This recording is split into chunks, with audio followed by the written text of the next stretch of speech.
আল্লাহ বলছে বান্দা তোমরা 1 মাস পর্যন্ত আমার হুকুম পালন করেছো, খাবার সামনে আছো, আমার হুকুম না হলে খাবার খাওনি, পানি সামনে আছে, হাত ধুচ্ছ, পাও ধুচ্ছ, কুলি করছো, কিন্তু পানিটা বের করে ফেলছো, হলকের মধ্যে লিচ্ছ না, এত তুমি আমাকে ভয় করো। নাকে পানি দিচ্ছ, চেহারা ধুইছো, হাত ধুচ্ছ, পাও ধুচ্ছ, কিন্তু তুমি এই সব কর্ম করছো আমার ভয়ে। তুমি তো পান করতে পারবে, আমি আল্লাহ শক্তি দিয়েছি, কিন্তু পান করো না। খাবার সামনে আছে কিন্তু খাবার খাও না। আল্লাহ বলছে শোনো, আমি তোমাদের প্রতি খুশি হয়ে একটা রাত্রি তোমাকে দিলাম, যে রাত্রিটা হলো ঈদুল ফিতরের রাত্রি। এই রাত্রিতে তোমরা কান্নাকাটি করে আমার কাছে ক্ষমা চাও, আমি আল্লাহ তোমাদের সব গুনাহ ক্ষমা করে দেব। তাই সাহাবী বলছেন 2 ঈদের রাত্রিতে সবচাইতে বেশি দোয়া কবুল হয়। জোরে বলেন না সুবহানাল্লাহ। আমাদেরকে আল্লাহ কিছু কিছু রাত্রি দিয়েছেন যেগুলো রাত্রে দোয়া কবুল হয়। যেমন মুসান্নাফে আব্দুর রাজ্জাকের মধ্যে হাদিস, হযরতে আব্দুল্লাহ ইবনে ওমর রাদিয়াল্লাহু তাআলা আনহু বলেন, নিশ্চয় 5টি রাত্রে দোয়া বেশি কবুল হয়। কটি রাত্রে? একটু লক্ষ্য করবেন বাবজি, কটি রাত্রে দোয়া কবুল হয়? 5টি রাত্রে দোয়া কবুল হয়। লাইলাতুল জুমআ, একটি জুমার রাত্রে, যেটা আমরা প্রত্যেক সপ্তাহ পাই, কিন্তু যেমন অন্যদিন ঘুমে কাটে, জুমার রাত্রিটাও ঘুমে কাটে, নাই? এর ফজিলত আমরা বুঝিনি। তারপরে নবী পাক সাল্লাল্লাহু আলাইহি সাল্লাম বলছেন যে দ্বিতীয় নম্বরে হচ্ছে রজব মাসের একটি রাত, যে রাত্রিতে নবীর মেরাজ হয়েছিল, সুবহানাল্লাহ। তারপরে হচ্ছে হযরতে আব্দুল্লাহ ইবনে ওমর রাদিয়াল্লাহু তাআলা আনহু বলছেন 2টি রাত হলো, আর 2টি রাত হচ্ছে তিনি বলছেন লাইলাতুল ঈদাইন, 2 ঈদের 2 রাত্রিতে যারা আল্লাহর কাছে দোয়া করবে ওই রাত্রিতে সবচাইতে বেশি দোয়া কবুল হয়। জোরে বলেন। কিন্তু আমাদের সিস্টেম কি হয় জানেন? আর এক রাত্রি বলছি, 4টা রাত্রি হলো, জুমার রাত্রি, রজব মাসের মেরাজের রাত্রি, 2 ঈদের রাত্রি, 4টি রাত হলো, 1টি রাত্রি বলছি। কিন্তু এই যে 2 ঈদের রাত্রি, আমরা ইবাদত জুমার রাত্রিতেও করি না, আর এই যে মেরাজের রাত্রিতে কেউ কেউ করে, কেউ কেউ করে না। তারপরে আপনার 2 ঈদের রাত্রি, 2 ঈদের রাত্রিতে বেশিরভাগ এই মেহেন্দি লাগালাগিতে চলে যায়। জি, দেখবেন সমাজের মধ্যে আছে যে কিছু যুবক ছেলে পিলা আছে, এদের আবার মহিলা সাজার খুব ঢং। আমার আপনার নবী বলেছেন, কোন মহিলা যদি কোন পুরুষের নকল করে সে জাহান্নামী, জান্নাতের খুশবু পাবে না। কোন পুরুষ যদি কোন মহিলার নকল করে তাহলে সে জাহান্নামে যাবে, জান্নাতের খুশবু পাবে না। তো মেহেন্দি লাগা এটা মহিলাদের কাজ, এটা পুরুষদের কাজ না। যারা মেহেন্দি লাগাবে নিঃসন্দেহে তারা এটা হারাম কাজ করলো। এই হারাম কাজ করলে জান্নাতে যাবে না জাহান্নামে। জি, তাহলে এই কাজটা করা যাবে।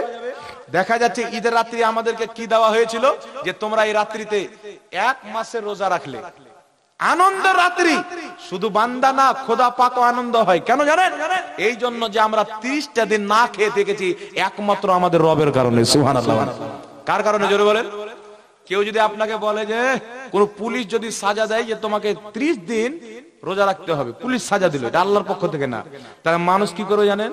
বাথরুমে গিয়ে, বাথরুম যে ওই কুলুপ নিতে যাবে, ওই পানি পান করে নেবে লুকিয়ে বাথরুমের মধ্যে, দেখতে পাবে না। না কি বলেন? না খেয়ে থাকবে। জোরে বলেন। কিন্তু আমরা আল্লাহকে এত ভয় করি, আল্লাহ তাবারাক ওয়া তাআলাকে এত ভয় করি, এত আমাদের মধ্যে ভয়, যে আমরা 30টা রোজা আল্লাহকে দেখিনি, আর আল্লাহ সঙ্গে সঙ্গে আযাবও দেয় না, তবু আমরা 30টা রোজা না খেয়ে থাকি। কেন? একমাত্র আল্লাহর মহব্বতে। জোরে বলেন সুবহানাল্লাহ। কার মহব্বতে? আল্লাহর মহব্বতে। তাহলে একজন বান্দার উপর আল্লাহ 1 মাসের রোজা ফরজ করেছেন। 1 মাস 29 দিনে হতে পারে, 30 দিনে হতে পারে, ঠিক না? অনেক কেউ বলে যে 29টা রোজা হলো, রোজা পুরলো না, ভুল ধারণা। 29টা হলো রোজা ফুল হলো, 30টা হলো রোজা ফুল হলো, পুরে গেল। কারণ ইসলামে মহিনা 2 প্রকার, 29, 30। তো 29 হলো রোজা পুর হয়ে গেল, 30 হলো রোজা পুর হয়ে গেল। তো 1 মাস আল্লাহর মহব্বতে, আল্লাহর ভয়ে, রব তাবারাক ওয়া তাআলার ভয়কে, খৌফকে অন্তরের মধ্যে নিয়ে আমরা যে না খেয়ে থাকলাম, তো মহান রব্বুল আলামিন আমাদের জন্য একটি খুশির দিন দিলেন, যে দিনটাকে বলা হয় ঈদের দিন। জোরে হবে না? ঈদ মানে আনন্দ। আল্লাহ বলছে বান্দা তোমরা 1 মাস পর্যন্ত আমার হুকুম পালন করেছো, খাবার সামনে আছো, আমার হুকুম না হলে খাবার খাওনি। পানি সামনে আছে, হাত ধুচ্ছ, পাও ধুচ্ছ, কুলি করছো, কিন্তু পানিটা বের করে ফেলছো, হলকের মধ্যে লিচ্ছ না। এত তুমি আমাকে ভয় করো, নাকে পানি দিচ্ছ, চেহারা ধুইছো, হাত ধুচ্ছ, পাও ধুচ্ছ, কিন্তু তুমি এই সব কর্ম করছো আমার ভয়ে। তুমি তো পান করতে পারবে, আমি আল্লাহ শক্তি দিয়েছি, কিন্তু পান করো না। খাবার সামনে আছে কিন্তু খাবার খাও না। আল্লাহ বলছে শোনো, আমি তোমাদের প্রতি খুশি হয়ে একটা রাত্রি তোমাকে দিলাম, যে রাত্রিটা হলো ঈদুল ফিতরের রাত্রি। এই রাত্রিতে তোমরা কান্নাকাটি করে আমার কাছে ক্ষমা চাও, আমি আল্লাহ তোমাদের সব গুনাহ ক্ষমা করে দেব। তাই সাহাবী বলছেন 2 ঈদের রাত্রিতে সবচাইতে বেশি দোয়া কবুল হয়। জোরে বলেন না সুবহানাল্লাহ। তারপরে আরেকটি রাত্রি হচ্ছে লাইলাতুম মিন নিসফে শাবান, শাবান মাসের অর্ধেক তারিখের রাত্রি, যাকে বলা হয় শাবে বারাত। জোরে বলেন, যাকে কি বলা হয়? এখন অনেক মৌলবি আমার মতনই দাড়ি টুপিওয়ালা আছে, মানুষকে বিভ্রান্তি করে যে এই শাবে বারাতকে কেন্দ্র করে যদি রোজা রাখেন তো জাহান্নামে যেতে হবে। পাগলা রোজা রাখলে কেন জাহান্নামে যাবে? না কি বলেন? রোজা রাখলে মানুষ জাহান্নামে যায়? তো এইরকম ফতোয়া এখন মৌলবীরা দিচ্ছে, তো সবার আগে জাহান্নামে গেলে মৌলবীরা যাবে, চিন্তা করিয়েন না। আপনারা পরে যাবেন, মৌলবীরা আগে যাবে, যারা মানুষকে গুমরাহ করে, মানুষকে পথভ্রষ্ট করে। তো নবী পাক সাল্লাল্লাহু আলাইহি সাল্লাম নিজেই শাবে বারাতে রোজা রেখেছেন, রাখারও অনুমতি দিয়েছেন। বলুন সুবহানাল্লাহ। জি, ইবাদত করার অনুমতি দিয়েছেন। আপনি উঠান ইবনে মাজাহ শরীফ, উঠান তিরমিজি শরীফ, উঠান মিশকাত শরীফ, অধ্যায় কায়েম করা আছে নিসফে শাবানের ফজিলতের উপরে। হাদিস এসেছে মিশকাত শরীফে, রাসূল পাক বলছেন শাবে বারাতের দিনের বেলা যারা রোজা রাখবে, রাত্রি বেলা কিয়াম করবে, অর্থাৎ নামাজ পড়বে, আল্লাহ তাদের পূর্বের সমস্ত গুনাহ ক্ষমা করে দিবে। জোরে বলেন, আর একটু জোরে হবে না সুবহানাল্লাহ। তা এইগুলো যে রাত্রি আছে আমাদের নিকটে আছে, শাবে বারাতের রাত্রি, মেরাজের রাত্রি, লাইলাতুল কদরের রাত্রি, জুমার রাত্রি, ঈদের রাত্রি, এই সমস্ত রাত আল্লাহ দিয়েছেন কেন জানেন? এইগুলো রাত্রিতে আল্লাহ আমাদের গুনাহকে মাফ করবে। এইগুলো রাত্রিতে কি করবে? আল্লাহ আমাদের গুনাহকে মাফ করবে। মহান রব্বুল আলামিন আমাদেরকে কত ভালোবাসে। আল্লাহ বলছে বান্দা, আমি বলেছি গুনাহ থেকে বাঁচো, নেকির কাজ করো, ভালো আমল করো, কিন্তু আমি আল্লাহ তো জানি যে একটা হচ্ছে শয়তান, যে তোমাদেরকে গুনার কাজের দিকে নিয়ে যাবে, আর আল্লাহর নেক বান্দারা তোমাদেরকে ভালো কাজের দিকে নিয়ে যাবে। কিন্তু তোমরা তো মানুষ, দুর্বল মানুষ, তোমরা তো শয়তানের চক্রান্তে পড়বে। তাই আল্লাহ বলেছেন শুনো, আমার কিছু এমন রাত্রি আছে, ওই রাত্রিতে কোনো বান্দা যদি একটা নেকি করে, আমি আল্লাহ হাজারো হাজার নেকি দান করব একটা নেকির বদলাতে। বল সুবহানাল্লাহ। যেমন লাইলাতুল কদর 1000 মাসের চাইতে উত্তম না? কথা বলেন, 1000 মাসের চাইতে উত্তম না? তাহলে এক অন্য দিনে যদি একটা নেকি করে এক নেকি পাওয়া যায়, তাহলে লাইলাতুল কদরে হাজারো হাজার নেকি পাওয়া যাবে। ওর যত মর্যাদা তত বেশি নেকি পাওয়া যাবে। সুবহানাল্লাহ। শাবানের রাত্রিতে আল্লাহ ক্ষমা করে, যারা ইবাদত করে সাজদায় কান্নাকাটি করবে, মহান রব্বুল আলামিন তাদের গুনাহ মাফ করে দিবে। এটা আমার নবীর সহিহ হাদিস দ্বারা প্রমাণিত। পৃথিবী মিথ্যা হতে পারে, মুস্তাফার হাদিস মিথ্যা হবে না। জোরে বলুন সুবহানাল্লাহ। তাই সামনে শাবে বারাত আসছে, লাইলাতুল কদর আসবে, জুমার রাত্রি আসবে, আল্লাহর কাছে কান্না করেন। যেই বান্দা রাত্রি বেলা নিজের গুনাহের জন্য, কত গুনাহ করেছেন মনে করছেন গুনাহকে? ভাবছেন? এখন যদি মানুষকে বলেন ভাই আল্লাহ বলেছেন নামাজ পড়ো, তো কিছু যুবক বলবে যে একটু বয়স হোক, আর যারা 40 বছর আছে ওরা ফের বলবে 50 বছর হোক, আর যারা 50 বছর আছে ওরা বললো 60 বছর পার হোক। কিছু বুড়া বাবজি আছে দেখবেন এখন পর্যন্ত দাড়ি কাটছে এমন ভাবে, মনে লাগে না যে আল্লাহকে ভয় করে। এই মরবে না মনে হয়? মরবে না? সবাইকে মরতে হবে না? কিছু বুড়া আছে ওর গাল টাল সব ধসে গেছে, এইভাবে ধরে বের করে দাড়ি কাটছে, মানে ওর গালও বলছে যে আর কাটিস না, কবরে চলে গেছিস, আত্মা বের করার টাইম আছে, কবরে যেতে দেরি নাই। ওই বুড়া পর্যন্ত এমন ভাবে দাড়ি চাষে, সকালবেলা একবার কাটবে, তারপরে দিন আর একবার কাটবে, প্রত্যেকদিন দাড়িতে ব্লেড চলবে। নামাজ চললো কিনা জানে না, যেটা আল্লাহ ফরজ করেছেন, কিন্তু দাড়ি কাটা বাদ যাবে না। একটুক যদি বড় হয় নাপিতের দোকানে চলে গেল, এরকম লোক নাই? জি। তো এই দিন আমাদের, এই দিনটা আমাদের শরীয়ত কি কর্মকে পছন্দ করে? করে না বাবজি। তাই আমাদেরকে ভাবতে হবে, আমাদেরকে চিন্তা করতে হবে যে আল্লাহ আমাদেরকে কত ভালোবাসে। আপনি বলেন তো আপনাকে রিজিক কে দেয়? কে দেয়? আল্লাহ দেয় না? এখানে মাস্টার সাহেব না, ডাক্তার সাহেব না, পুলিশ সাহেব? পুলিশ সাহেব, হ্যাঁ আমি ভুলে গেছিলাম তো জিজ্ঞাসা করলাম। এখানে পুলিশ সাহেব আছেন, ওনার বাড়িতে কাজ হচ্ছে, ধরে আমি মিস্ত্রি বা আপনি মিস্ত্রি, ডাকছেন যে আমার বাড়িতে কাজ হবে, তো দুটা মিস্ত্রি ডাকলেন, মিস্ত্রি কিন্তু কাজ করলো না, গিয়ে টাকা দিবে? জি, কোন মৌলভী সাহেব কোন পীর সাহেবের বাড়িতে গেলে দিবে না? কাজ করেন, টাকা কেন দেবো না? কি বলেন, টাকা দিবে? যতই ভালো লোক হোক, আপনি কাজ করেননি, আপনাকে টাকা দিবে না। আর শরীয়ত বলছে যে আপনি কাজ করেননি, আপনি টাকা পাওয়ার অধিকার রাখেন, এটা শরীয়তেরও ফয়সালা। কিন্তু আপনি চিন্তা করছেন যে আমরা আল্লাহর কত নাফরমানি করি।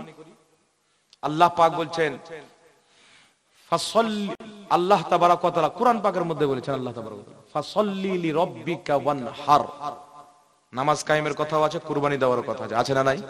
জোরে বলেন। কুরবানি মানে শুধু গরু কেটে দিলাম ওটাই কুরবানি না, ওটা তো আছেই, বহুত কিছুর কুরবানি আছে। নিজের নফসের কুরবানি, নিজের খহিসের কুরবানি, নিজের ইলতিজার কুরবানি, নিজের চাহাতের কুরবানি, এই সমস্ত কুরবানি যারা দেয়, আল্লাহ বলছেন তখন আমি তাকে বেলায়াত দিয়ে নিজের ওলি বানিয়ে দিই। বলেন সুবহানাল্লাহ। আর যখন ওলি বানিয়ে দেয় তখন কি হয় জানেন? আলা ইন্না আউলিয়া আল্লাহি লা খাউফুন আলাইহিম ওয়ালা হুম ইয়াহজানুন, তখন তার কোনো ডর থাকে না, কোনো ভয় থাকে না। সুবহানাল্লাহ। জি, কিন্তু আমাদেরকে আল্লাহ কত ভালোবাসে। আপনার বাড়ি কাজ করতে গেলাম, করলাম না, আপনি টাকা দিবেন না। একবার থেকে দুইবার জোর করে যদি চাই তো চাপ্পল তুলবেন, এই কিসের টাকা দেবো রে বেটা, তোকে কাজ করার জন্য ডাকলাম, তুই কাজ করলি না, এখানে টাকা চাচ্ছিস মানে ভাগ এখান থেকে, চামড়া টেনে জড়ো করো। কত রকমের ভাষা করবেন, ঠিক না? করে কি করে না মানুষ? কিন্তু আপনি চিন্তা করেন, আল্লাহ তাবারাক ওয়া তাআলা আমাদের উপরে 5 ওয়াক্তের নামাজ ফরজ করেছেন, যাকাত ওয়াজিব ফরজ করেছেন, জরুরি করেছেন, সামর্থ্য থাকলে হজ জরুরি করেছেন, আপনার ওসুর ওয়াজিব করেছেন। কিন্তু আমরা না ওসুর দিই, না যাকাত দিই, ফজরের নামাজ চলছে, বিছানায় ঘুমিয়ে আছি। আচ্ছা বলেন তো, সকালবেলা আল্লাহ যদি বলে যে আমার বান্দা নামাজ পড়তে বলেছি তুই পড়িসনি, তোকে খাবারই খেতে দেবো না, কোন বাপ খাওয়াতে পারবে? দুনিয়ার কোন মানুষ খাওয়াতে পারে? আল্লাহ যদি আপনার হালাকটাকে বন্ধ করে দেয় না, পৃথিবীর কোন ডক্টর, কোন সায়েন্টিস্ট আপনাকে খাবার দিতে পারে না। কিন্তু চিন্তা করেন যে মানুষের কাজ না করলে মানুষ খাবার দেয় না, মানুষ টাকা দেয় না, কিন্তু রব্বুল আলামিনের রোজ রোজ আমরা নাফরমানি করি। আল্লাহ তাবারাক ওয়া তাআলার হুকুমকে আমরা বাদ দিয়ে দিয়েছি, কিন্তু আল্লাহ আমাদেরকে রিজিক দেওয়া বন্ধ করেনি। কত ভালোবাসে, মন্ত্রীর চাইতে বেশি, বাপ চাইতে বেশি, মা চাইতে বেশি। এখন যদি বাপের নাফরমানি করেন, এমনও বাপ আছে বেটাকে তাড়িয়ে বাড়িতে ভাগিয়ে দেয়। সকালবেলা যাই সারা দিন না খেয়ে, রাত্রিবেলা মা বাপের পাও ধরে পড়েছে, ডাকো না বেটাকে, ভুল তো হয়, তো রাত্রে ডেকে বলছে বেটা ভাত খা, সারা দিন দিল না। কিন্তু আমার আল্লাহ সেটাও করে না, 3 টাইমের খাবার দেয়, মুরগা দেয়, বিরিয়ানি দেয়, কত রকমের খাবার দেয়। আল্লাহ খাবার বন্ধ করে না। আল্লাহ যদি বলতেন বান্দা আমার নামাজ পড়োনি, আমার নাফরমানি করেছো, আমি বলেছি দাড়ি কাটিও না, কেটেছো, আমি বলেছি জুয়া খেলিও না, খেলেছো, আমি বলেছি শরাব পান করিও না, করেছো, আমি বলেছি নোংরা কাজ করিও না, করেছো, দৃষ্টি খারাপ করিও না, করেছো, যাও আমি আল্লাহ তোমার শ্বাসকে বন্ধ করে দিলাম। তার শ্বাস যদি বন্ধ হয়ে যায়, দুনিয়াতে থাকবেন না, কবর। আপনার বেটা রাখবে না, মা রাখবে না, কেউ রাখবে না, বলে জালদি গেড়াই, জলদি কবর দিয়ে গন্ধ বেরিয়ে যাবে। কিন্তু আল্লাহ আমাদেরকে কত ভালোবাসে, একটু চিন্তা করেন। মানুষ দুনিয়াতে যা সৃষ্টি করেছে, উদ্দেশ্য নাই? এই যে একটা জালসা কায়েম করেছেন, আমাদেরকে ডেকেছেন, উদ্দেশ্য আছে তো? এখানে ক্যামেরা লাগাচ্ছে, এদেরও তো উদ্দেশ্য আছে। এমন কোন জিনিস আছে পৃথিবীতে যেটাকে মানুষ তৈরি করেছে কিন্তু উদ্দেশ্য নাই? সব জিনিসের উদ্দেশ্য আছে। তো আল্লাহ যে এত সুন্দর মানুষ তৈরি করেছেন, যেই মানুষকে আল্লাহ বুদ্ধি দিয়েছেন, তো মানুষ আল্লাহর দেওয়া বুদ্ধিতে প্লেন তৈরি করেছে, রকেট তৈরি করেছে, গাড়ি তৈরি করেছে, মোবাইল তৈরি করেছে, কম্পিউটার তৈরি করেছে, জেলখানা তৈরি করেছেন, থানা তৈরি করেছেন, কোর্ট কাচারি তৈরি করেছেন। কে? মানুষ। কার দেওয়া শক্তিতে? আল্লাহর দেওয়া শক্তিতে। প্রত্যেকটা জিনিসের উদ্দেশ্য আছে, উদ্দেশ্য আছে। তাহলে আল্লাহ যে আমাদেরকে সৃষ্টি করেছেন, কোনো উদ্দেশ্য নাই? আপনি কোনদিন জানার চেষ্টা করলেন যে আল্লাহ যে আমাদেরকে এরকম সুন্দর হাত দিয়েছেন, একটা আঙ্গুল যদি আপনার কেটে দিই বাবজি, সারা পৃথিবীর সায়েন্টিফিক বিজ্ঞান মিলে ওই রকম আঙ্গুল বানিয়ে দিতে পারবে? জি পারবে? তো আল্লাহ এত বড় দেহ বানিয়েছেন, একটা আঙ্গুল কোন সায়েন্টিফিক কোন বিজ্ঞান ঠিক সেরকমই বানাতে পারে না। পারবে কি? পারবে না।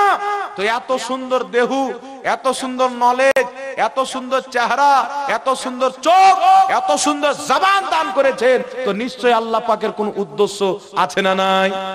আমরা জানার চেষ্টা করেছি। আপনারা কেউ ভেবেছেন যে আল্লাহ যে আমাদেরকে সৃষ্টি করেছেন, তো আল্লাহ কি বার্তা দিয়েছেন? আল্লাহর কোরআনটা খুলে দেখি, হাজারো লোক আছেন যে দেখেননি। তো আল্লাহর কি উদ্দেশ্য? আল্লাহ বলছেন ওয়ামা খালাকতুল জিন্না ওয়াল ইনসা ইল্লা লিয়াবুদুন, আমি মানব এবং জিন্নাতকে সৃষ্টি করেছি একমাত্র আমার ইবাদতের জন্য। জোরে বলেন। তো যেই উদ্দেশ্য, যে কারণে আল্লাহ আমাদেরকে সৃষ্টি করেছেন, সেটা আমাদের মধ্যে আছে? জোরে বলেন নাই। আমরা কিসে আছি? আল্লাহ বলেছেন সুদ খেও না, আমরা সুদে লিপ্ত আছি। আল্লাহ বলেছেন দারু পান করিও না, আমরা দারুতে লিপ্ত আছি। আল্লাহ বলেছেন জেনা করিও না, আমরা জেনাতে লিপ্ত আছি। কিন্তু এই মুসলমান, একটা আপনাকে শরীয়তের এলান শুনিয়ে দিই, কামাতা দিন ও তুদান, যে যেমন করবে তার সাথে তেমন করা হবে। আপনি মনে করছেন যে আমি একজন পর মহিলাকে খারাপ দৃষ্টিতে তাকাচ্ছি আর আমার বাড়ির বউ সুন্দর পর্দার আড়ালে বসে আছে, আপনার ভুল ধারণা। আমি মনে করছি রাত্রি, গভীর রাত্রে একটা পরের মেয়ের সঙ্গে, পরের বোনের সঙ্গে ফোন আলাপে কথা বলছি, তাকে পার্কে নিয়ে যাচ্ছি, ঘুরাইতে নিয়ে যাচ্ছি, আর আমার বোন বাড়িতে ইজ্জতের সহিত বসে আছে, এটা আপনার ভুল ধারণা। হযরতে আলী বলছেন জেনা হচ্ছে একটা কার্স, যেই ব্যক্তি জেনা করবে তাকে কার্স চুকাইতে হবে। আজকে আপনি কাউরির বোনের সাথে কথা বলছেন, আপনার বোনের সাথে অবশ্যই কেউ বলবে, নচেত আপনার মেয়ের সাথে বলবে, এই বদলাটা কিন্তু হবেই হবে। তাই বিখ্যাত একজন আলিম লিখেছিলেন যে জেনা হচ্ছে একটা কাজ, যেটা হযরত আলী বলেছেন। এর ব্যাখ্যা তাফসীর করেছেন। কি তাফসীর করেছেন? একজন পুরুষ যখন একজন মহিলার সঙ্গে জেনার ইরাদা করে বা জেনা করে ফেলে, ওই পুরুষের মায়ের মাধ্যমে, তার বোনের মাধ্যমে, তার মেয়ের মাধ্যমে ওই জেনাটা অন্য পুরুষের সঙ্গে তার মা বা তার বোন বা তার বেটি লিপ্ত হয়ে যাবে। এটা কি বলা হয়? জেনা হচ্ছে একটা কাজ। বদলা হবে।